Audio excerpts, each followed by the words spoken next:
महाराजांची. शिवाजी महाराजांची कीर्ती बेफाम होती. महाराजांची कीर्ती बेफाम. भल्या भल्यानं फुटला घाम.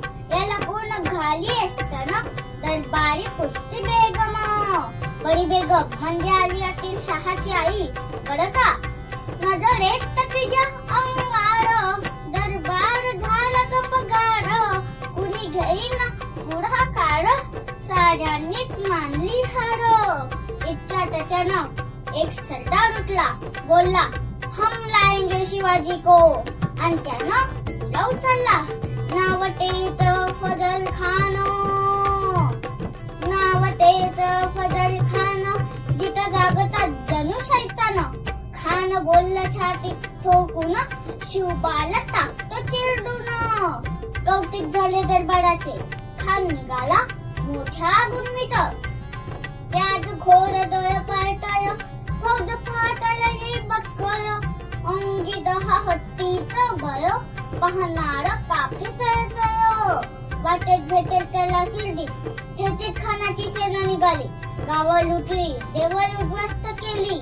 आया बहिणींची अब्रू लुटली. कोण रोखणार हे वाद. आता शिवबाचं काही खरं नाही. इकडं निजाम, इकडं मुघल, पलीकडे इंग्रज. तो हेच बोलू लागला. राजाची सेना मुठभर. खानाला कसा ठोकणार. काय लढवावा हुन्नर. चिंतेत पंत सरदार. महाराज आपला जीव मोलेच आहे. आपण काही दिवसांसाठी कुठेतरी अज्ञातस्थळी निघून जावं.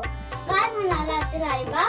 शिवबा केवळ आमचा पुत्र नाही तर अवघ्या मराठी जनाचा स्वाभिमान आहे. या मातेने आपला पुत्र गमावला तर बेहातर, पण तो भ्याटपणी पळून जाऊन एका मराठी मोठ्याचा स्वाभिमान गमावता कामा नये. अशा वाघिणीचा तो छावा. अशा वाघिणीचा तो छावा. गनिमाला कसा ठेचावा. डोक्यात गनिमी कावा. भेटीचा धाडला सांगावा. प्रतापगडावर आमने सामने भेटीचा सांगावा. खानानं हसत कबूल केला.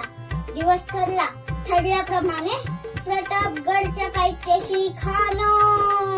प्रतापगडच्या पायथ्याशी खान. ओ प्रतापगडच्या पायथ्याशी खान.